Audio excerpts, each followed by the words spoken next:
a mí sí me saca mucho de onda que hoy día en los certámenes de belleza ganen hombres que son femeninas, ¿no? Incluso las mismas marcas de perfumes muy famosos, marcas así, que en lugar de sacar a una mujer sacan un hombre. Eso me parece que es un retroceso para la lucha que han tenido las mujeres. Por supuesto, ¿no? Insisto, se nos acusa mucho, seguramente cuando el video se haga público van a venir siempre los y no solo contra ustedes, maestra, ¿no? Pero pues yo considero de verdad y que estamos, insisto, en un momento histórico en el que yo particularmente no me puedo callar, ¿no? O sea, siento como este compromiso porque pienso en las que nos preceden, porque si algo ha tenido el feminismo ha sido eso, siempre pensar en las que vienen, ¿no? No es nada más un movimiento para nosotras, sino pensamos en las niñas, ¿no? Está en el momento de definiciones entonces los movimientos feministas ahorita, de definiciones, de tomar. Yo creo que estamos que hemos estado en ese proceso mucho tiempo, ¿no? Okay. Pero que ahora pareciera que hay una coyuntura histórica que apremia, ¿no? A expresar que hay posiciones contrarias a este feminismo que está siendo el dominante, ¿no? Que es un feminismo, pues, a favor de la identidad de género. Y de verdad no tenemos nada en contra de que porque tampoco estamos a favor de los discursos de odio. También lo digo acá, sí he llegado a leer discursos de odio que se enuncian feministas, pero una feminista jamás podría decir sí que los maten, ¿no? Sí que las maten. No, sí, eso sería totalmente antiético, inmoral, ¿no? Contrario. A todo eso lo decimos en todos lados, ¿no? O sea, incluso los que...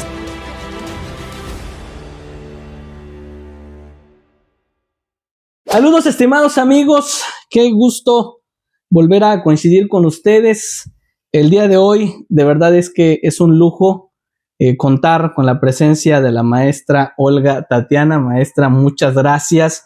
Qué difícil ha sido, ¿verdad?, llegar aquí. Si ustedes supieran lo complicado que fue poder hacer que coincidiéramos. Ha pasado un montón de cosas, pero yo que lo veo desde el punto de vista de la fe, estoy seguro que cuando algo se complica y se logra concretar, es porque algo muy bueno puede salir de aquí. Entonces, maestra, pues primero bienvenida y muchas gracias por aceptar esta charla. Muchas gracias, maestro. La verdad también es un honor trabajar con usted y poder entablar esta charla. Bueno, hemos tenido la oportunidad de trabajar juntos, ser compañeros de trabajo, y aunque siempre existían esas diferencias, nuestros jalones y estirones, pues también logramos encontrar algunos puntos de coincidencia, ¿no? Sí, exactamente, y precisamente, y ojalá que esto también lo podamos transmitir a los que nos escuchan, ¿no? Siempre he sido partidario de, en lugar de buscar las cosas que nos dividen, buscar mejor aquello que nos une, ¿no? Así es. Y creo que hemos sabido encontrar puntos de coincidencia y eso es lo mejor. Bueno, antes de comenzar ya con el diálogo como tal, maestra, quisiera que nos regalara un poquito de sus datos, ¿no? Su nombre completo, su formación, su trayectoria. Han de saber que la maestra es participante, o ¿cómo se dice? Partícipe del feminismo, ¿así se dice? Sí, soy militante feminista. Militante, exactamente. Pues la escuchamos, maestra, la escuchamos. Sí, pues soy Olga Tatiana Jiménez Domínguez, soy historiadora de formación, tengo una maestría en Ciencias Sociales y Humanísticas y actualmente estoy cursando el doctorado en Ciencias Históricas. Me he dedicado un poco a la investigación, a la docencia, también a la administración pública, pero sobre todo me considero una divulgadora de la historia de las mujeres. Esa es mi gran pasión, la historia de las mujeres. Dar a conocer, pues, los logros, la importancia del papel de las mujeres a lo largo de la historia en la construcción de la sociedad, específicamente, bueno, en lo que a mí me atañe, ha sido la investigación con respecto a la historia de las mujeres en Chiapas, ¿no? Que a lo mejor ese es otro tema que podríamos abordar. No, sería genial. En otro momento, pero esa es, digamos, como gran parte de mi militancia está ahí. no soy una investigadora en términos de tener una adscripción universitaria, estar en un centro de investigación. Lo que hago, lo hago porque considero importante que otras mujeres conozcan a sus referentes del pasado, se den cuenta de que tenemos genealogías y sobre todo en un momento histórico como el que estamos viviendo, seamos conscientes de que hay genealogías que ya nos dijeron por dónde ir, cuál es el camino que tenemos que transitar.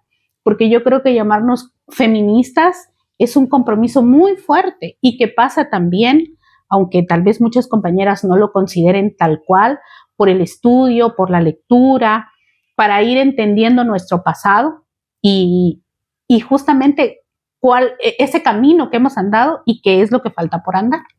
Wow, interesante, genial. Ojalá que tengamos la oportunidad de poder en otra ocasión conversar un poquito de eso que está comentando, ¿no? Maestra, pues muchas gracias nuevamente por aceptar esta charla, este diálogo. Yo quería comenzar con una cuestión. No sé qué opina. Yo he pensado que parece que el mundo actual está, bueno, al final de cuentas, si hacemos un análisis marxista de la realidad, la dialéctica es la que va llevando, ¿no? La lucha de contrarios. Pero no sé a usted qué le parece, pero parece que hoy día estamos otra vez en esa lucha de contrarios, estamos como en ese juego dialéctico, ¿no? Y que al final de cuentas caemos en la dinámica del amo y el esclavo. ¿A qué me refiero específicamente? Sale un pañuelo verde, inmediatamente sale un pañuelo azul. Hay una idea y hay una idea que se contrapone. Pero pareciera que estas ideas son irreconciliables. Yo soy partidario de que cuando nosotros nos ponemos en posiciones así totalmente distantes, totalmente opuestas, y no encontramos un camino al diálogo, le estamos haciendo el juego a esto que yo le llamo posmodernidad. Pero no sé qué opina usted en esta situación. Pues yo creo que también pienso, de alguna manera comparto esta idea, ¿no? Siempre es importante abrir esos canales de comunicación, ¿no? Buscando lo que se puede entablar. De hecho, históricamente se ha hecho. Tenemos, por ejemplo, la teología de la liberación, ¿no? Sí. Hay también, compañeras que están dentro de la Iglesia Católica, profesan una fe y se consideran feministas, como también lo hay de otras, inclusive otros credos, ¿no?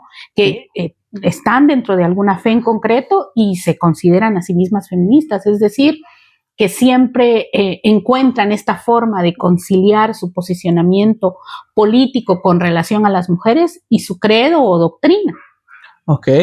Y entonces, usted es partidaria también de buscar eso de que nos une, ¿no? Antes de lo sí, que nos yo separe. Siempre he considerado importante establecer estos canales de comunicación, teniendo claro que no en todo vamos a coincidir. Seguramente habrán estas divergencias que también son históricas, pero se puede entender estos puentes de y a veces hasta necesarias, ¿no? Claro. Porque si no hay diferencias no crecemos, ¿no? Exacto. Eso yo creo que es una realidad.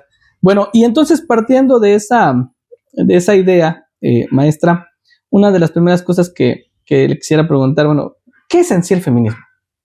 Bueno, el feminismo es un movimiento político, filosófico, teórico, que tiene por objetivo la reivindicación social de las mujeres, es decir, la búsqueda por su libertad y por la dignidad de las mujeres, ¿no? Es un movimiento emancipatorio de lo que históricamente hemos conocido también como patriarcado, que es este sistema que ha oprimido a las mujeres a través de diversos momentos de la historia, que no es exclusivo del capitalismo, porque mucho se dice que el patriarcado surge con el capitalismo, pero no es exclusivo del capitalismo. Sin embargo, se ha acentuado con el capitalismo.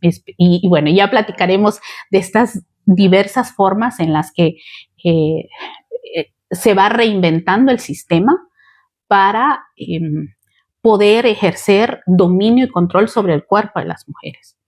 Ok.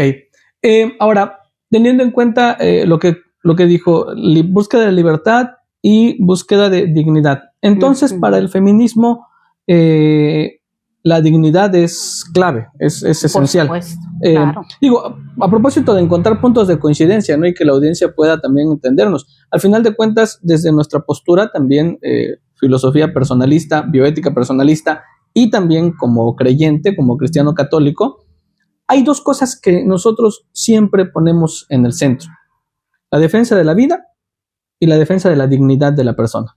Yo creo que en esa situación coincidimos, ¿no? Pero me gustaría saber qué entiende por dignidad la teoría feminista o el feminismo como tal. ¿Qué es la dignidad? Bueno, la dignidad radica precisamente en que nosotros pensamos este legado para las mujeres, en que ellas no tengan que vulnerar, ¿no? No tengan que vulnerarse, no tengan que vender, por ejemplo, sus cuerpos, ¿no? Me parece que es un ejemplo práctico, pero que explica muy bien lo que nosotras, bueno, a esto quisiera adentrarme diciendo que tiene que ver también con un posicionamiento feminista en concreto, ¿no? O sea, hay muchas corrientes de feminismo. Hay muchas corrientes del feminismo. Y lo que a mí me puede parecer dentro del marco de pensamiento político feminista que al que yo me ciño, me puede parecer que es indigno, a lo mejor dentro de otra corriente feminista no lo es. Un ejemplo es, por ejemplo, el trabajo sexual, ¿no? Lo que se considera trabajo sexual y que muchas feministas hemos considerado históricamente como prostitución, y nos parece que ese es el nombre correcto, y creemos que firmemente que el trabajo sexual, o lo que ahora se conoce como trabajo sexual, pues lacera la dignidad atenta de las contra mujeres, la dignidad por supuesto, de la mujer.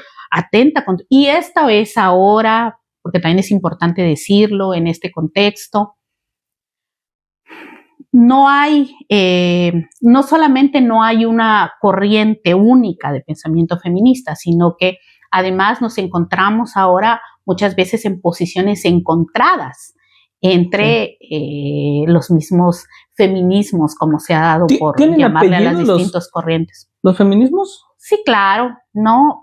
Hablamos, por ejemplo, ahora recientemente de un feminismo descolonial, hablamos también, por ejemplo, que pone acento en los problemas de raza, ¿no? De etnia, porque tienen razón en muchas de sus premisas, ¿no? Hemos estado tan enfocadas en encontrar la solución a los problemas de género o por género que hemos olvidado que lo que viven las mujeres negras o las mujeres de distintas etnias no es lo mismo que viven las mujeres blancas, y que claro que habrán ciertas opresiones que son específicas de ciertas mujeres, ¿no? Y que muchas veces las que somos, a las que se nos considera blancas, y no precisamente por el color, ¿no? Sino porque hemos vivido dentro de contextos no racializados, pues o hemos tenido acceso a ciertos privilegios como la educación, hablar castellano y mayor acceso a la información, por ejemplo, pues tenemos también que aprender a escuchar lo que dicen otras mujeres. Interesante. ¿Sí? Dentro del feminismo, entonces, blanco no necesariamente es la cuestión del color. No hace alusión únicamente al color. Cuando se habla de blanquitud, pues se habla de digamos que es un término que engloba otras situaciones, no nada más el color de la piel, ¿no? Okay. Ese es un y tipo habla de un sistema también, un sistema de opresiones. Okay, ¿no? Okay. Ese es un tipo de feminismo, entonces, el decolonial. Sí. ¿Hay otro? Sí, claro, por supuesto. Hay varios, de hecho, okay. ¿no? Por ejemplo, ahora hablamos también de la teoría queer, ¿no? Que se encuentra dentro de los feminismos y que, bueno, creo que no me detengo a explicar tanto porque lo vamos a abordar más adelante, del ecofeminismo, por ejemplo, sí, que es un movimiento que está enfocado muchísimo a entender las problemáticas de las mujeres y su relación con la naturaleza, pero que pone el acento también en el cuidado del medio ambiente, ¿no? Hablamos también, por ejemplo, que esto tiene desde hace muchísimo tiempo, ¿no? Desde Marx, de los feminismos marxistas, que van a poner un fuerte acento en la cuestión de clases sociales, ¿no? En entender a la mujer como una clase social específica que tiene sus propias dificultades, ¿no? Dentro del sistema, y que si bien comparte opresiones de clase con sus compañeros varones, asimismo también ella misma dentro de estas relaciones de poder hombre y mujer puede verse oprimida por razones de clase y también de género. Es Marx y me parece que Engels también sí, por supuesto. Sí, de hecho, bueno, si retomamos, Engels fue prácticamente el creador de la teoría del patriarcado. Claro, luego tenemos genealogías feministas como Gerda Lerner que van a ampliar el concepto de patriarcado. Hablamos también de un feminismo liberal, que está obviamente fuertemente vinculado con la teoría liberal, no con el liberalismo, y que bueno, también se le llama mucho a este feminismo liberal como el feminismo blanco, ¿sí? Que es aquel que aboga por la paridad, porque las mujeres tengan acceso, digamos que las principales demandas o las demandas primigenias del feminismo, pues van a emerger del feminismo liberal, ¿no? El acceso a la educación, el acceso a la participación política, al trabajo formal, a los espacios públicos, pero que con el tiempo pues también ha venido demostrando que es insuficiente para atender las problemáticas de las mujeres, porque sin duda alguna hay grandes logros que emergen del feminismo liberal, también no alcanza para atender la problemática de todas las mujeres en el mundo, vaya, ¿no? Ok, entonces, ya me voy diciendo varios, perdón, ya me voy diciendo varios. La línea que usted sigue, ¿cuál es? Pues yo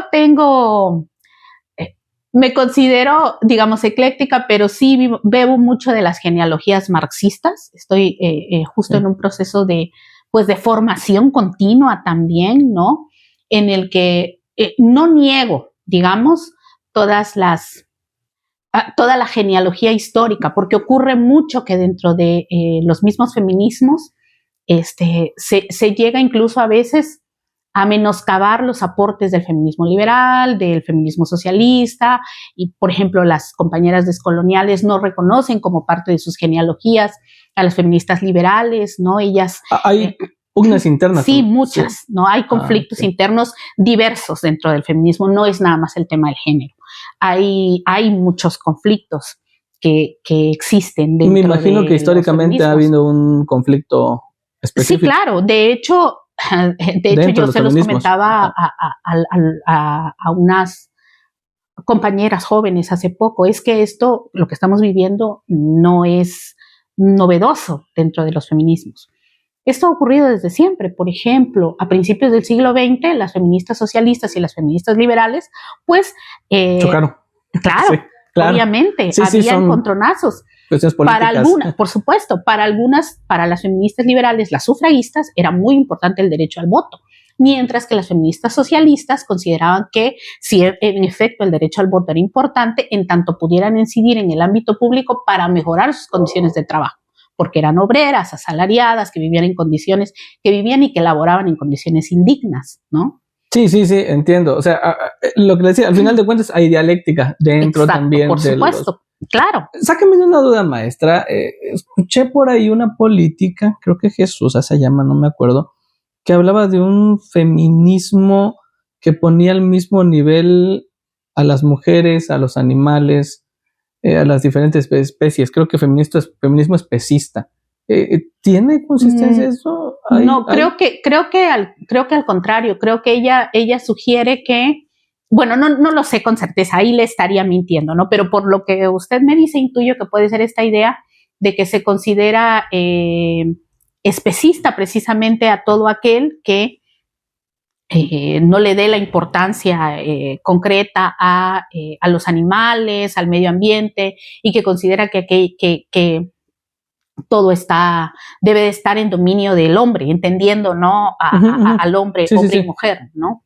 Pero específicamente al hombre, pues una de las cuestiones que denuncia el feminismo es que vivimos en sociedades androcéntricas, en las que el hombre, varón, es la medida de la sociedad, de todo lo social, ¿no? Es el centro de la sociedad, ¿no? Su figura. Yo escuché, o sea, y de verdad no tengo las palabras específicas, pero sí la propuesta que decía esta señora era eso, que tenemos que entender que vale lo mismo una mujer. Ella hablaba incluso creo que de una perra y así varias cosas, y terminaba diciendo esto: el feminismo o es especista o no lo es. Y yo y bueno, y también hay que entender que está mal que lo diga como tal, pero bueno, no sé si está mal, pero también lamentablemente a veces el feminismo se ha vuelto una moda, ¿no? Sí, eso entonces sin duda. se ha vuelto una moda y justo era lo que decía. Yo recuerdo hace, no sé, 20 años, 15 años que yo empecé a nombrarme feminista, 15 años. Para llamarte feminista era un compromiso, una sentía compromiso al nombrarse feminista, sí. ¿no? Entonces sabías que te tenías que formar, y formar no necesariamente implica, digamos, un sistema escolarizado al que se entiende que todas las personas tienen acceso, ¿no? Pero sí el estar continuamente revisando nuestra historia, nuestras genealogías, nuestra teoría, y es un proceso que no se acaba y que una siempre está aprendiendo. Porque, ¿que implica formación intelectual? Claro, por supuesto, y porque además siempre surgen, pues, ciertos, en cada contexto histórico surgen situaciones que te hacen replantear lo que ya conoces, lo que ya sabes, lo que dabas por sentado, sí, claro. y voltear a ver, y esto que yo pensaba, bueno, sí es así, ¿no? Porque justo lo que platicábamos hace un momento antes de entrar, ¿no?, a cámaras, a veces, yo creo que la teoría es muy importante y en la formación feminista también, pero a veces también es importante entender a la teoría a la luz de lo que ocurre en el ámbito social, la realidad, de lo que ocurre en el día a día, en el plano material, ¿no? Porque nos va dando luz también para seguir construyendo conocimiento feminista, porque el conocimiento feminista se ha ido construyendo también a partir de los sentires y de los saberes de las mismas mujeres, ¿no? Los grupos de autoconciencia en los 70s, famosos por el feminismo radical, y vuelvo a la pregunta que me hacía, ¿a qué corriente feminista me adscribo? Creo que finalmente bebo de todas, reconozco en muchas mis genealogías, en el feminismo liberal, en el feminismo socialista. Me siento últimamente bastante identificada con el feminismo radical, pero sin dejar de lado, bueno, y las feministas radicales bebían también mucho del marxismo, justamente estas ideas que ponen énfasis en la clase social, ¿no? Sobre todo porque vivimos en un contexto en el que el capitalismo, este capitalismo rampante, nos está acabando como seres humanos, ¿no? Y nos está llevando a un momento en el que pareciera que ya no hay retorno, ¿no? Y me parece muy importante seguir poniendo énfasis en el concepto de clase social, que se ha ido diluyendo en la búsqueda de la reivindicación de otras opresiones, como por ejemplo el tema de la raza o el tema del género, cosas que también reconozco su importancia, pero poniendo siempre acento en la clase. Ok, sin embargo, ese tipo de feminismo no es el que ahorita, el que está acentuado en la actualidad. Digamos que yo creo que sí hay una fuerte tendencia a repensar el movimiento queer, ¿no? A que muchas compañeras feministas ahora están entendiendo que justo que estamos en un punto en el que si no nos pronunciamos pareciera que es de ya no retorno. Y que todo esto está siendo justamente siendo apropiado por el sistema, ¿no? Por el capitalismo, por las políticas neoliberales. Entonces a mí me parece que si bien estamos también en un momento en el que hay un discurso muy fuerte, pero no solamente a nivel de discurso, sino también políticas públicas que se están implementando en diversos lugares del mundo, en los cuales se le está dando cabida a una serie de situaciones que afectan profundamente a las mujeres, que en un principio creíamos muchos, que buscaban justo dignificar a ciertos sectores.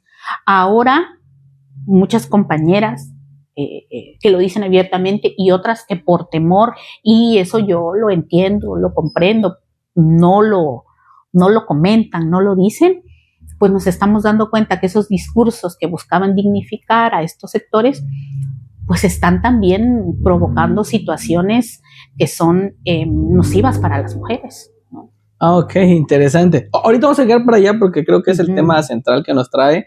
Nada más algunas cuestiones, dos antes de pasar al tema central. Primero, entiendo que hay muchas influencias intelectuales, escritoras feministas, ¿no? ¿A quiénes de ellas usted considera que son sus influencias? Pues insisto, son varias, pero a mí, por ejemplo, me gusta mucho el feminismo socialista. Bueno, Flora Tristán, aunque se considera pre-marxista, podemos hablar ya de ella. Alexandra Kollontai, ¿sí? Clara Zetkin, que no necesariamente es considerada feminista como tal, pero que sí buscó reivindicaciones también feministas dentro de su posición política socialista. Y bueno, ya más contemporáneas. Actualmente me gusta mucho, bueno, hay varias, ¿no? Del feminismo contemporáneo, pero son contemporáneas, pero son clásicas, ¿no? Kate Millett, Shulamit Firestone, Betty Friedan, por ejemplo. Pero actualmente a mí me gusta mucho el pensamiento de Amelia Barcasel, Alicia Millares. Creo que la doctora Rosa María Rodríguez Magda también. Creo que el feminismo español es un feminismo de avanzada y fue de los primeros en voltear la vista a la problemática que estamos viviendo ahora y los primeros en alzar la voz, ¿no? Okay. Y eso ha tenido también serias consecuencias políticas para ellas. Y se nos tacha mucho de conservadoras, ¿no? A quienes estamos de este lado. Okay. Sí. Feministas conservadoras. Feministas conservadoras, se nos tacha mucho de conservadoras. Justo se nos dice, por ejemplo, panistas, aliadas de la derecha, ¿no? Eso, ¿En qué momento pasó eso? Es paradójico, ¿no? Sí, claro, por supuesto. Pero sí. Contradictorio. Sí, hay ahí todo un discurso de somos las mochas del feminismo, ¿no? Así. Ok. Las mochas del feminismo porque no aceptan aquello que tal vez racionalmente no debería de ser aceptado, ¿no? Sí, ahorita vamos por allá, va, pero que racionalmente no. Por ahí está buena parte del asunto, ¿no? Pero lo que sí es que hay un asunto muy fuerte también de persecución contra aquellas feministas que disienten del proyecto feminista que incluso está siendo avalado no solo por los organismos internacionales, sino por los gobiernos de los países. Recientemente hubo en México una convención a la que se la llamó la Internacional Feminista, convocada donde participaron grandes líderes políticas como Claudia Sheinbaum, por ejemplo, y en esta convención, pues uno de los propósitos que se plantean es justamente el de poder concretar en todo el país, porque en la Ciudad de México ya existe, ¿no? El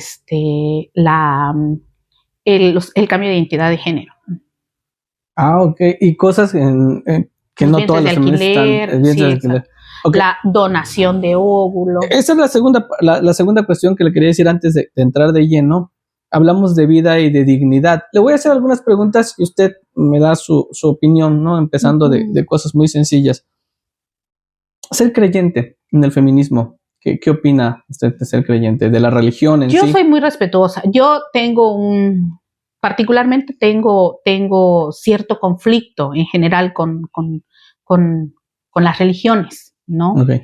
Y tiene que ver precisamente con la corrupción dentro de la iglesia, ¿no? Que ocurre, que la vemos todos los días y que no es exclusiva tampoco de un solo sector o de una sola iglesia, ¿no? Veía hoy yo muy asustada, horrorizada y muy asqueada lo del Dalai Lama, por ejemplo. Que está de moda ahorita. ¿No? Sí.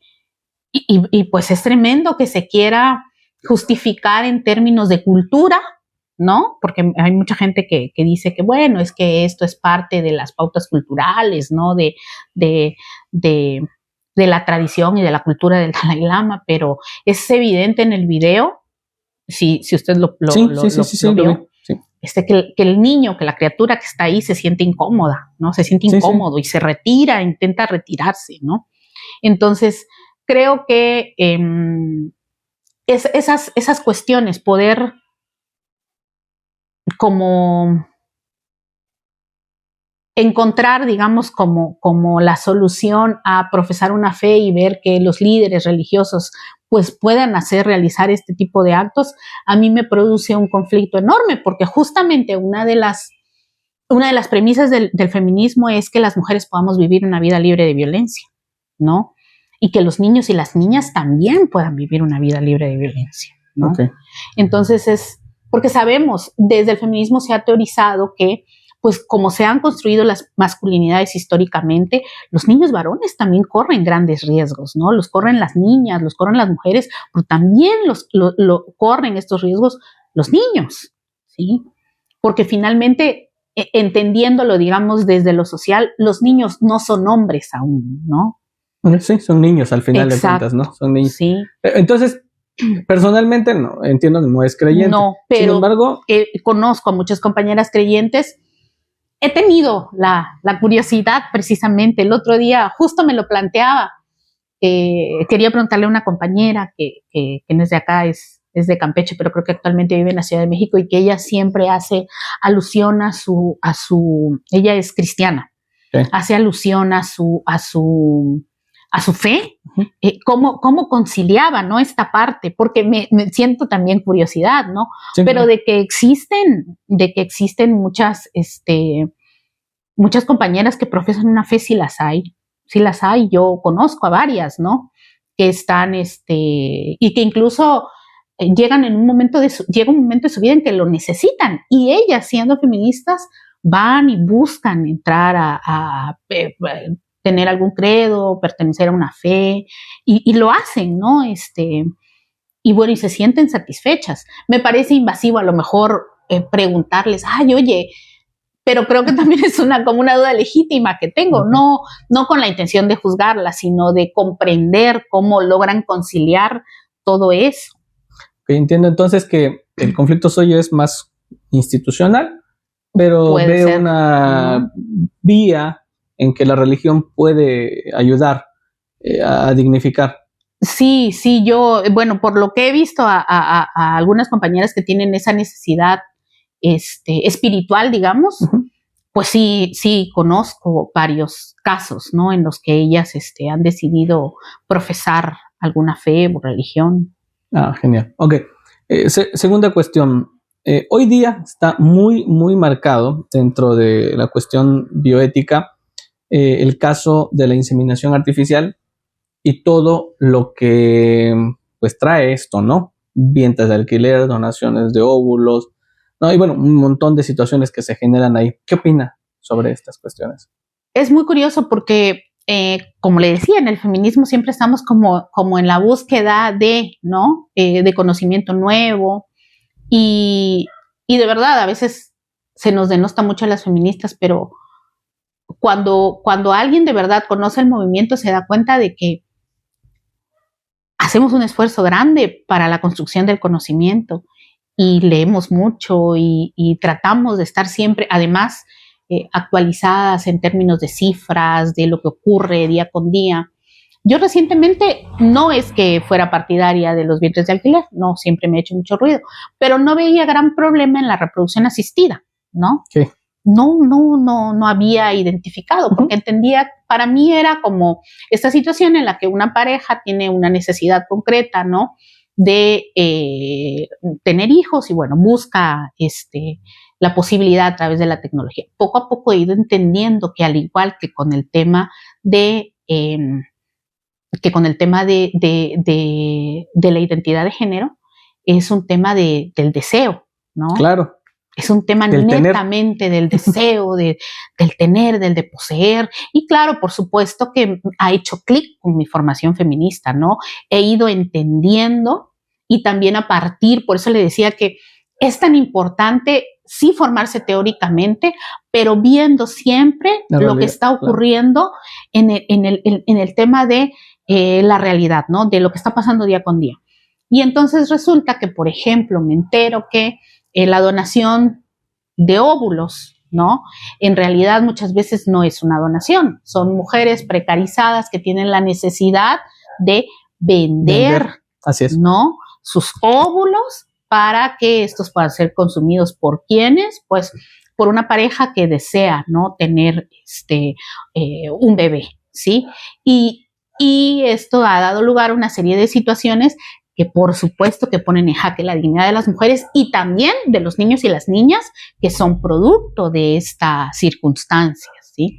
Porque además lo que cuentan las compañeras, muchas de las compañeras que sí pudieron, que sí fueron a vender sus óvulos, es un tremendo maltrato, ¿no?, por parte de las clínicas, un usufructo de sus cuerpos, porque, por ejemplo, les ofrecían pagar tanto y les terminaban pagando menos, diciéndoles que, pues, en realidad, de sus óvulos... No está muy bueno el óvulo. Exacto, sí, 2 o 3 no son buenos, no son funcionales, entonces les reducían el pago. Entonces vemos cómo ahí hay, pues, otra vez, ¿no?, una extracción, es decir, un usufructo del cuerpo de las mujeres. Esto es algo justamente con lo que el feminismo, parte de esto, el feminismo ha venido poniendo en jaque desde hace mucho, desde hace un siglo, especialmente el feminismo socialista, ¿no?, que siempre han hablado de la dignificación de las mujeres a partir de sus condiciones de trabajo, ¿no? Ya no se diga entonces los dientes de alquiler. Es lo mismo. Y además los vientres de alquiler, exacto. Han generado una serie de situaciones documentadas, que eso es muy importante de decir, de casos que han ocurrido en donde los papás, si el niño o la niña resulta con una malformación, ¿sí?, genética o con algún problema, los papás de repente dicen, pues no es el niño que esperábamos, ya no lo quiero. Ahí ves qué haces. Sí. Entonces, las mujeres se quedan con un problema tremendo y el niño o la niña que fue producto de esas circunstancias, además, se queda en desamparo o en manos de la mujer, porque pues alguien tiene que asumir la responsabilidad legal, ¿no?, de esta situación.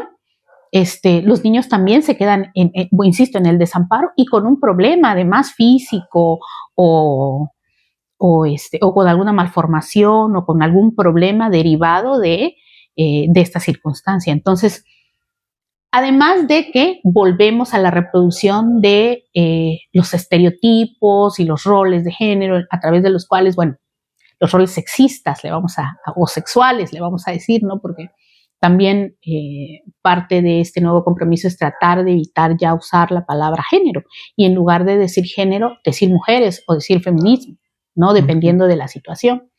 Entonces, pues otra vez se nos vuelve a ver a las mujeres únicamente en funciones de nuestra actividad reproductiva, ¿sí? Y volvemos a hacer esas, pues vasijas en las cuales nuestra única función es la de procrear, ¿no? Lo que genera graves conflictos también para las mujeres, porque además no estamos lejano a esa distopía que ya contaba una autora feminista, Margaret Atwood, con el cuento de la criada, ¿no?, en el cual las mujeres van a ser utilizadas única y exclusivamente para la reproducción, ¿sí? Y esto puede llegar a tener problemas tremendos porque ya incluso comités médicos se han planteado la posibilidad de utilizar a mujeres en estado de coma para que sean embarazadas y den a luz, porque las estudiaron desde el momento en que lo dicen con esa seguridad, en el estudio se afirma con tal seguridad, es porque hubo un estudio de por medio en el cual seguramente se intervino el cuerpo de alguna mujer, pero se garantiza que pueden llevar el embarazo a término al estar en estado de coma. Una cosificación tremenda. Tremendo, total, ¿no? Sí, sin tomar en cuenta la voluntad de las mujeres. Claro, sí. Y eso es algo por lo que las mujeres hemos peleado también históricamente, por el derecho a decidir sobre nuestros cuerpos.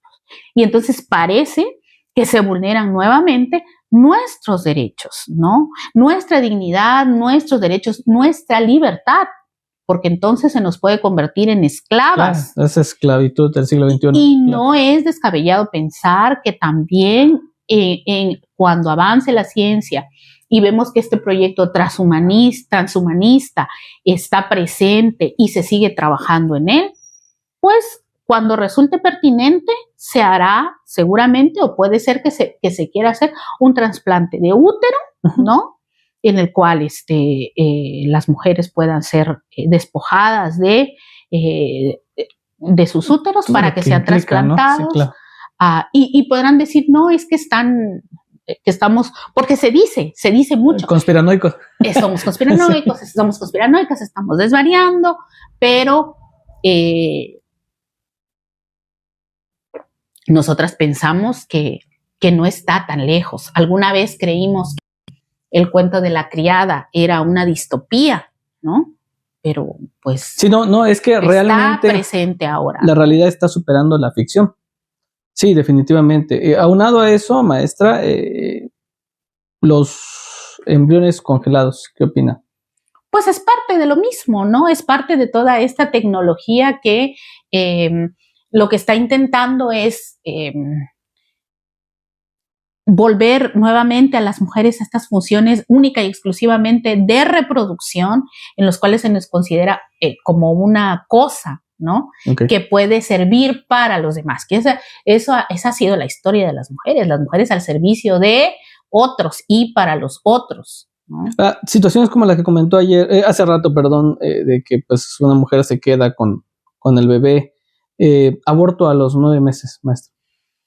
Bueno, yo creo que en términos, tengo compañeras que pues creen que el aborto consideran que el aborto se puede llevar a término, se puede dar en cualquier circunstancia, de manera particular, y hablo ahí sí digamos, a título personal, yo considero que estoy definitivamente a favor del aborto,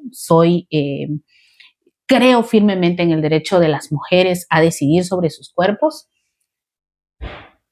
pero particularmente yo creo que el aborto tiene tiempos, ¿no? No podría meterme con la decisión, tratar de influir en la decisión de otra mujer, pero en términos estrictos y desde mi punto de vista, yo creo que digamos que los términos en los que se aprobó el aborto en la Ciudad de México, ¿no? Me parece que son los viables. Ok, sí, porque ahorita ya hay algunos países o algunos estados de algunos lugares donde esta viabilidad de los abortos a los 9 meses, y no sé si ha escuchado los famosos abortos posparto. No. Sí, hay iniciativas como en algunos países el aborto sí está aprobado, pero la eutanasia no, entonces empiezan a manejar el aborto posparto, que es un aborto que se da fuera ya del vientre de la mujer.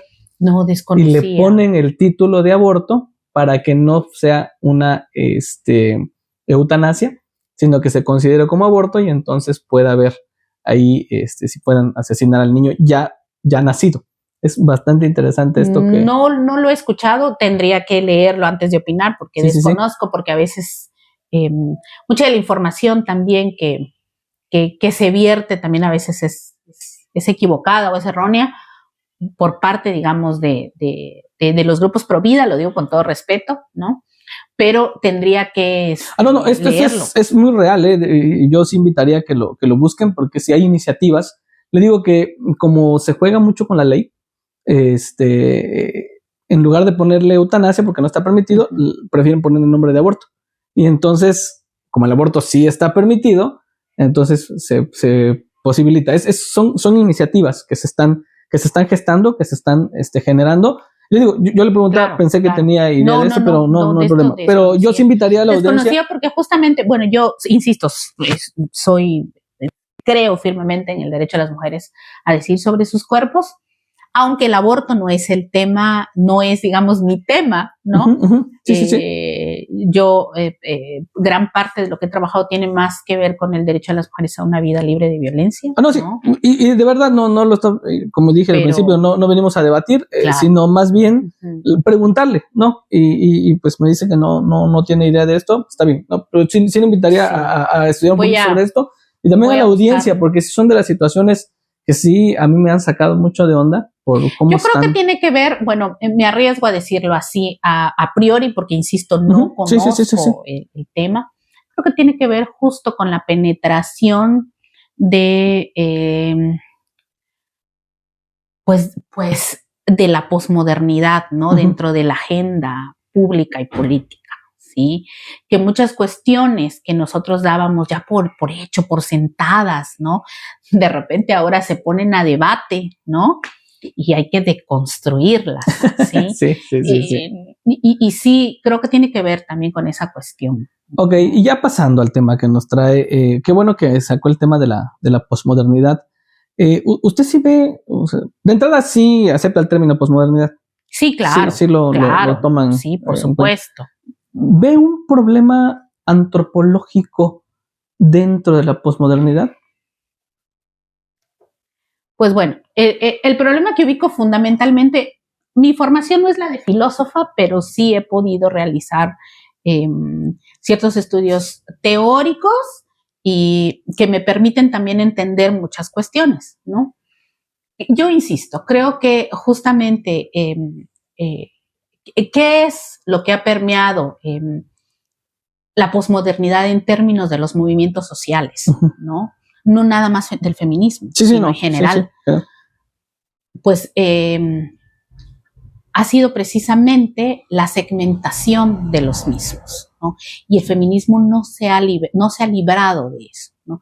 Entonces, lo decía hace un momento, con estas reivindicaciones de buscar lo diferente, ¿no? Se empieza a diluir el sujeto político del feminismo, en este caso. ¿Qué es, ¿no?, la mujer? Que somos las mujeres, nacidas mujeres. La mujer como tal. Es muy importante. Ok. ¿Sí? Entonces, en esta búsqueda de la reivindicación de otros sectores que históricamente han sido marginados, entonces es como que si en el feminismo se empezara a dar cabida a todo y a la vez a nada, ¿no? Okay. Y bueno, es como complejo porque se nos exige demasiado a las feministas, en el sentido de que, bueno, tenemos que adoptar a otros movimientos, acompañarlos y acuerparlos, lo que además hemos hecho desde siempre, ¿no? Las feministas han sido siempre aliadas, por ejemplo, de los movimientos LGBT, ¿no? Esto no es de ahora, ¿sí? Siempre han caminado y han acompañado a los compañeros y a las compañeras justamente en esta búsqueda de la reivindicación de la dignidad humana, ¿no? Porque tampoco es mentira que ha habido una serie de crímenes de odio hacia las comunidades LGBT, o sea, no es algo que ellos estén exagerando o se estén victimizando o estén inventando. Hay suficiente documentación donde se evidencia que esto ha ocurrido, ¿sí? A través de la historia. Entonces, en ese afán de búsqueda de libertad, ¿no? Y de dignificar a estos sectores, pues los hemos acompañado históricamente a ellos. ¿Acompañado, maestra, o de alguna manera las teorías feministas y los movimientos feministas han dado lugar a lo que hoy día, digo, porque mire, para ser sincero, habría que entenderlo desde dos perspectivas, ¿no? Ajá, de entrada, desde la militancia, bueno, se ha acompañado a estos sectores, ¿no? Hablo, en este sentido, cuando hablo de la militancia, hablo de la exigencia, ¿no? De la reivindicación de los derechos. Sí. Ahora, teóricamente, y que tiene que ver también con lo que cómo ha permeado la posmodernidad en el pensamiento, sí, claro, también se ha diluido el sujeto político del feminismo desde una perspectiva teórica, ¿no? Justamente escuchando y leyendo a la doctora Rosa María Rodríguez Magda, pues ella sostiene, también la doctora Amelia Barcasel, que cuando nace la teoría de género, cuando surge para entender cómo se relacionaban los hombres y las mujeres, ¿no? Okay. Dentro de la sociedad, ¿sí?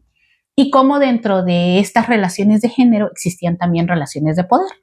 Y entonces fuimos entendiendo cómo es que el género era una especie de vestido, vamos a decirlo en términos muy llanos, ¿no? Con el que una especie de corsé con el que se vestían a las mujeres y se les apretaba bien fuerte, ¿no? Y esto implicaba que las mujeres aceptábamos capacidades, pero también limitaciones, ¿no? De lo que podíamos hacer y de lo que no podíamos hacer. Entonces, y de cuáles eran los roles que además teníamos que cumplir en la sociedad, como el ser madre, ¿no? El ser la cuidadora de no solamente de nuestros hijos, sino también de nuestros familiares, nuestras madres, ¿no? El ser para otros, ¿no? Bueno, una serie de situaciones que limitaban a las mujeres, le asignaban ciertas capacidades, pero también muchas limitaciones y que hacían evidentemente mucho daño en el plano de lo real.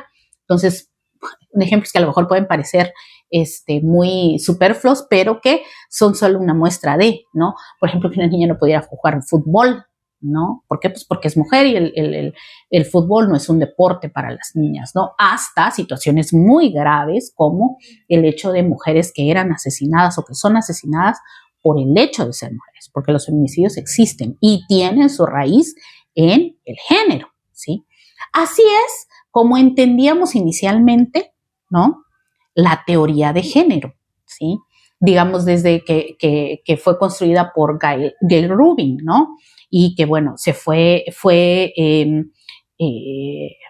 más adelante trabajando aún más por Joan Scott, por ejemplo, que es una historiadora, y por otras teóricas que entendían al género así, ¿no? Como un sistema de opresiones, ¿sí?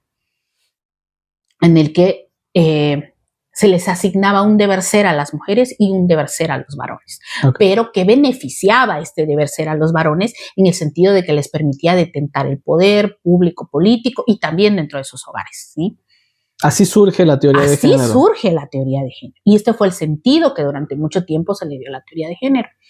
Hasta Perdón, yo no conozco mucho a las autoras. ¿Ellas son antes que Foucault? Sí, bueno, no. Gail Rubin es contemporánea y Joan Scott es después de. Después, ¿no?, de Foucault. Sin embargo, la teoría de género que dio luz a la teoría queer, sí tiene que ver con Foucault, pero también está muy relacionada con los estudios de sexualidad, ¿sí? Y, por ejemplo, Robert Stoller, ¿sí? Es uno de esos autores, ¿no? John Money y Robert Stoller, ¿no? Que eran sexólogos. Bueno, encontraron que si en realidad el género, pues, es todas estas limitaciones que la sociedad impone, pues es un constructo, ¿no? Lo que, bueno, ya habían dicho también las teóricas, ¿sí? Es un constructo, pero ellos entendieron que este constructo, y a lo que abogábamos, para regresar y terminar con la idea anterior, era, pues, a la abolición del género, ¿no? Es decir, que ni las mujeres ni los hombres tuvieran que ceñirse a este deber ser, ¿no? Y lo que ocurre con estos no a negar el sexo. De hecho, se entendía el sexo, ¿sí?, como esta realidad material que está asociada al género. Es decir, en el momento que tú nacías con un cuerpo sexuado, con una vagina, con una vulva, pues se te asignaban, por ende, todas estas series de limitaciones. Y a eso le llamaban género. Eso era el género, ¿no? Okay. De hecho, eso es el género desde el feminismo, no desde la teoría queer. La propuesta de Simone de Beauvoir.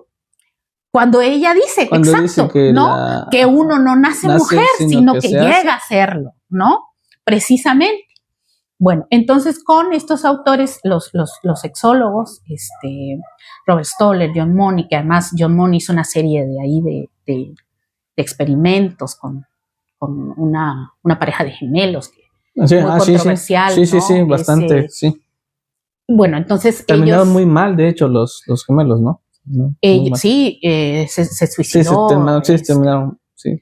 Bueno, finalmente lo que hacen es como tomar, digamos, esta parte de que esto se asigna, ¿no? De que el género se asigna, pero además comienzan ellos a experimentar, hacer esta serie de estudios y más adelante, obviamente, con la teoría queer, ¿sí? Con Judith Butler y lo que sigue después, ¿no?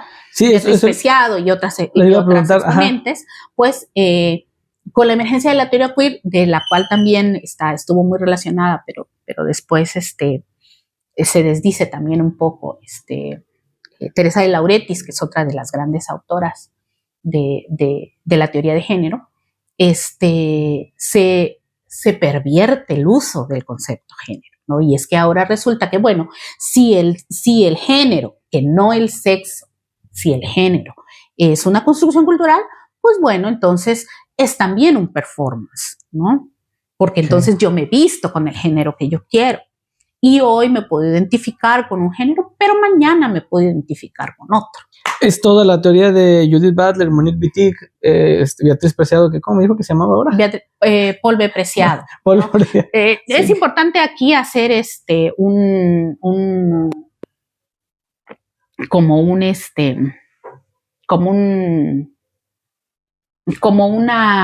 como entender también que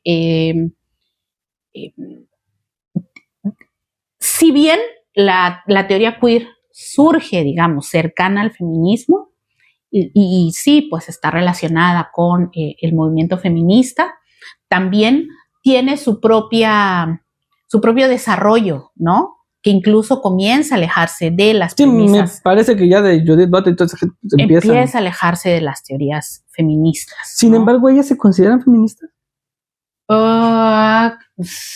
Hasta donde tengo entendido, sí, Butler se considera feminista. Paul Preciado no lo sé, ¿no? Pero habría que ver también, por ejemplo, en el caso de Paul Preciado, conozco poco en el caso de Beatriz y ahora Paul Preciado. Tengo entendido que viene de una familia de las altas esferas económicas, ¿no? De la región de donde procede. Y eso pareciera que no, pero también es un indicador de cómo se banalizan ciertas problemáticas, ¿no? Mientras que los feminismos de la primera ola, de la segunda ola, se preocupan por situaciones muy concretas de las mujeres, además del derecho a vivir una vida libre de violencia, además del derecho a decidir sobre nuestros cuerpos, de generar condiciones de dignificación, por ejemplo, que eso a mí me parece fundamental, para que las mujeres puedan vivir, ¿no? Y desde el ámbito laboral, pareciera como que las preocupaciones que tienen ahora quienes tienen una relación íntima con la teoría queer, pues tienen que ver más con una serie de situaciones banales. Pues sí, digo, finalmente no quisiera ser irrespetuosa porque también entiendo que hay personas que tienen una disforia de género, no se niega, ¿no? Okay. Hay compañeras que, por ejemplo, hablan de todo este proceso en el cual ellas, pues, no están conformes, ¿no? Con lo que ven en el espejo, ¿sí?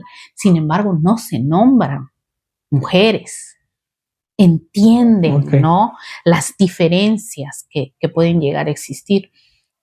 Para quien esté interesado en el tema de estas personas trans críticas del género, les recomiendo que sigan a Mel Supernova en Twitter y en la red ella ha escrito 2 o 3 artículos donde explica su posicionamiento. Sí, eso me ha llamado la atención, gente trans, sí, gente que incluso ellos están Yardley, en contra claro, que entienden. Incluso los peligros de esta ideología. Incluso para ellos, para ellas. Sí, ¿no? Exactamente, o sea, que al final de cuentas pasa lo mismo que creo, no sé si está de acuerdo conmigo, pero que con tanta promoción a este tipo de ideologías, terminan opacando el objetivo principal de lo que era el feminismo, en este caso lo que usted decía, el sujeto político, ¿no? Lo veo, por ejemplo, en el deporte, en incluso certámenes de belleza, que no sé cuál sería su opinión de un certamen de belleza, pero a mí sí me saca mucho de onda que hoy día en los certámenes de belleza ganen hombres que son femeninas, ¿no? Incluso las mismas marcas de perfumes muy famosos, marcas así, que en lugar de sacar a una mujer sacan un hombre. Eso me parece que es un retroceso para la lucha que han tenido las mujeres. Sí, por supuesto, ¿no? Insisto, se nos acusa mucho, seguramente cuando el video se haga público van a venir siempre los y no solo contra usted, troles, maestra, ¿no? Pero pues yo considero de verdad y que estamos, insisto, en un momento histórico en el que yo particularmente no me puedo callar, ¿no? O sea, siento como este compromiso porque pienso en las que nos preceden, porque si algo ha tenido el feminismo ha sido eso, siempre pensar en las que vienen, ¿no? No convicción. Es nada más un movimiento para nosotras, sino pensamos en las niñas, ¿no? Están en momento de definiciones entonces los movimientos feministas ahorita, de definiciones, de tomar. Yo creo que estamos que hemos estado en ese proceso mucho tiempo, ¿no? Okay. Pero que ahora pareciera que hay una coyuntura histórica que apremia, ¿no? A expresar que hay posiciones contrarias a este feminismo que está siendo el dominante, ¿no? Que es un feminismo, pues, a favor de la identidad de género. Y de verdad no tenemos nada en contra de que, porque tampoco estamos a favor de los discursos de odio. También lo digo acá, sí he llegado a leer discursos de odio que se enuncian feministas, pero una feminista jamás podría decir sí que los maten, ¿no? Sí que las maten. No, sí, eso sería totalmente antiético, inmoral, ¿no? Contrario. A todo lo que... Eso lo decimos en todos lados, ¿no? O sea, incluso los que estamos de este otro lado, sin duda, ¿no? O sea, eso es una realidad, nunca contra la persona. Lo que sí creemos es que finalmente ellas y ellos tienen una lucha por librar, ¿no? Tienen que construir su camino y su propia lucha. Encontrarse, ¿no? Tienen que encontrar también, pues, hacer comunidad, encontrarse, construir su camino, pero lo que nos preocupa a nosotros es justamente esto, que lo que ya históricamente habíamos ganado y dábamos por sentado, bueno, pues ahora resulta que no. Y como bien señalaba, el tema del deporte es un ejemplo, que luego se nos dice también, es que eso es un bulo, ella no era trans, o no fue así, o no la noqueó, o no sé qué. Pero sí hay muchas compañeras, hay que escuchar el sentido de las mujeres, y muchas compañeras deportistas sí se sienten en peligro, en riesgo y desplazadas. Y se han pronunciado, claro, por supuesto, lo han dicho abiertamente, ¿no? Que es... Tampoco creemos que sea un camino la hormonización de las infancias. Exactamente. Porque además ya hay muchísimos estudios que demuestran que tiene efectos severos para la salud. Así es. Y porque también pasado cierto momento los niños y las niñas deciden regresar digamos, es que no hay madurez. Claro, a lo que eran. Sí, porque no hay madurez. A lo que ellos eran, ¿no? Sí, entonces, a un niño no se le puede, o sea, un cigarro, alcohol, al niño normalmente le decimos que no. Claro, ¿por qué decirle que sí en algo que definitivamente no entiende en cuestión de la dimensión? Es, al final de cuentas, el reinado del sentir por encima del pensar, ¿no? Entonces, eso es mucho, ¿no? Y sin duda alguna tampoco invalidamos el hecho de que muchas personas trans, pues sí, sufren discriminación, claro. Sí, eso sufren es una discriminación. realidad. También que han llegado a surgir crímenes de odio a los que yo no hablaría, por ejemplo, de feminicidios en el caso de las personas trans, ¿no? Pero sí hablaría de crímenes de odio, ¿no? Que tienen su raíz, claro, en el machismo, pero no son feminicidios. Esos son exclusivos de las mujeres, lamentablemente. Sí, exactamente. La mujer que es biológicamente mujer. Y maestra, digo, voy a por ir cerrando también por el tiempo. A mí me llama mucho la atención que hoy día los jóvenes, y las jovencitas, les llama mucho la atención estas nuevas teorías. ¿Por qué cree usted que le llama más la atención estas otras teorías que lo que es en sí? ¿Y qué se le podría decir a ellos que nos están escuchando? Porque yo lo he visto. O sea, y entiendo que con personas como yo, sí se nos vayan encima y nos digan, o sea, un montón de cosas de lo que nos tachan y que, bueno, ya acostumbrados estamos, pero que incluso hasta con ustedes se van, ¿no? Sí. ¿Por qué? Bueno, en el caso de las compañeras feministas más jóvenes, yo creo que hay ahí a lo mejor pues falta de información con relación a sus propias genealogías, ¿no? Lo que platicábamos hace un rato. Yo, por supuesto que cuando yo comencé en el feminismo, y además era partidaria de la identidad de género, a la prostitución le llamaba trabajo sexual, no comprendía la problemática de los vientres de alquiler, pero justo el ir reconociéndome en las que me precedieron, ¿no? Por eso considero que es tan importante la historia, porque sí, definitivamente nos hace comprender muchas situaciones del pasado que cobran vigencia ahora, ¿no? Y porque pareciera como ese discurso de la historia oficial, ¿no? El que no conoce su historia, ¿no? Que a veces parece vacío, ¿no? También ese argumento, o que para comprender tu entorno tienes que conocer la historia. Parece algo tan trillado, pero es cierto, ¿no? Sobre todo esto último, sí tenemos que comprender y conocer nuestra historia como feministas, porque incluso en México veo yo ahora, leo, por ejemplo, a las feministas mexicanas, porque también mucho decimos, ay, es que mi referente es fulanita y siempre es de fuera, ¿no? Y no, acá han existido pensadoras mexicanas que de verdad, a lo mejor no son teóricas, pero que cuando uno conoce su trayectoria política y militante, te sientes tan identificada. La doctora Matilde Rodríguez Cabo, que es una feminista de los 30, y que ella ponía énfasis en lo que sufrían las mujeres que se dedicaban a la prostitución. Y por eso ella era lo que hoy consideramos abolicionismo, ¿no? Yo soy una feminista abolicionista del género, abolicionista del trabajo sexual, ¿no?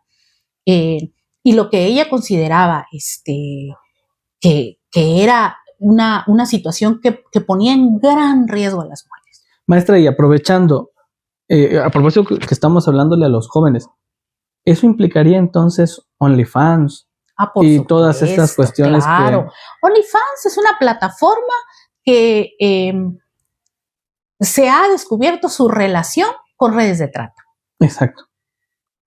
O sea, es que no podemos, cuando hablan, insisto, cuando hablamos de trabajo sexual, claro, que implica no nada más la prostitución, digamos, como tradicionalmente abierta, la conocemos, sino como la pornografía. Sí. Los sugar daddies, esas cosas con menores de edad. Sí. Todas esas situaciones, claro que hay un menoscabo de la dignidad de las mujeres, porque se conoce su vínculo con las redes de trata. No es casualidad, por ejemplo, que en América Latina México tenga el primer lugar en pornografía infantil, por ejemplo, ¿no? Incluso aquí en Chiapas se han dado casos, claro, he visto noticias de que han detenido gente. Sí, por supuesto. No, yo creo que quienes nos consideramos feministas abolicionistas, estamos en contra de cualquier situación en la que se vulnere la dignidad de las mujeres, tenga que ver con las tecnologías o con la prostitución, digamos, en términos convencionales como la conocemos, ¿no? Y en eso, aquí me viene a mi cabeza este dicho tan famoso de Hegel en la introducción al derecho, me parece que es: el ave de Minerva emprende el vuelo al caer la tarde. Me parece que creo que es la madurez, la experiencia, lo que nos va haciendo reconocer los errores del pasado, ¿no? Sí, por las supuesto. Cuestiones que antes tal vez decía, sí, yo soy partidario. Y es que además hay muchas situaciones que aluden a la emoción y al sentimiento. Exacto. Y entonces despiertan nuestra empatía, claro que despiertan nuestra empatía. Sobre todo de jóvenes, ¿no? Es que estamos ahí. Pero, insisto, no hay que dejar de ver la realidad. Hay que irse a las estadísticas, documentarse, verificar, porque yo vuelvo a insistir, el tener acceso tenemos un privilegio ahora, sobre todo quienes habitamos en las ciudades y tenemos acceso a internet, ¿no? Tenemos un gran privilegio que es el poder de la información. Y yo finalmente esto se lo diría sobre todo a las compañeras feministas más jóvenes.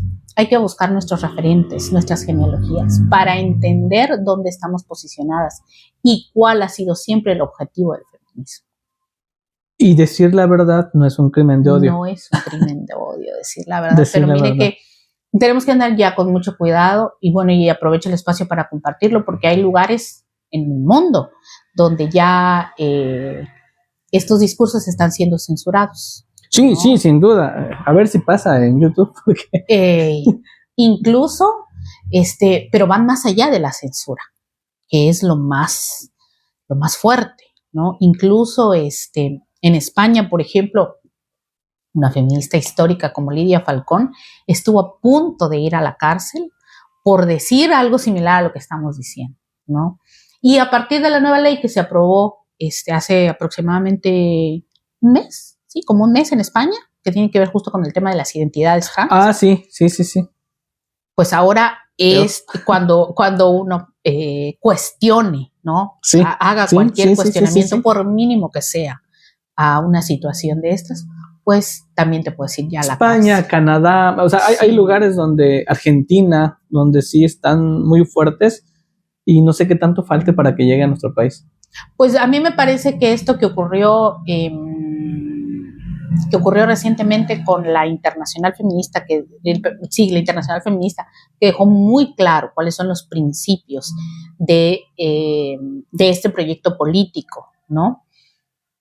De mujeres, ¿sí? Tomando, bueno, ya nos estamos adelantando y metiendo en otros temas, pero tomando en cuenta que Claudia puede ser nuestra futura presidenta, ya hay ahí todo una línea hacia dónde va a ir la política pública. ¿La ve esperanzadora o la ve...? No. Fue justamente lo que le decía, está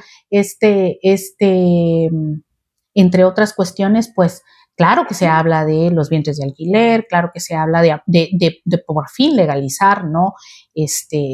La identidad de género en todo el país, no nada más en la Ciudad de México, y otras cuestiones que sí, pues a quienes nos consideramos feministas, abolicionistas, pues nos hacen ruido, ¿no? Nos generan conflicto. O sea, no se augura un buen futuro para lo que viene. No, yo creo que no. Complicado. Digo, a propósito, porque el problema luego cuando vienen cuestiones aquí de votos y esas cosas, es una de las cosas que hay que ver de todas las demás. Y a veces no sabe uno qué elegir, sí, claro, entre el bueno y el malo, sino quién es el menos peor, malo, ¿no? Sí, que es lo triste, ¿no?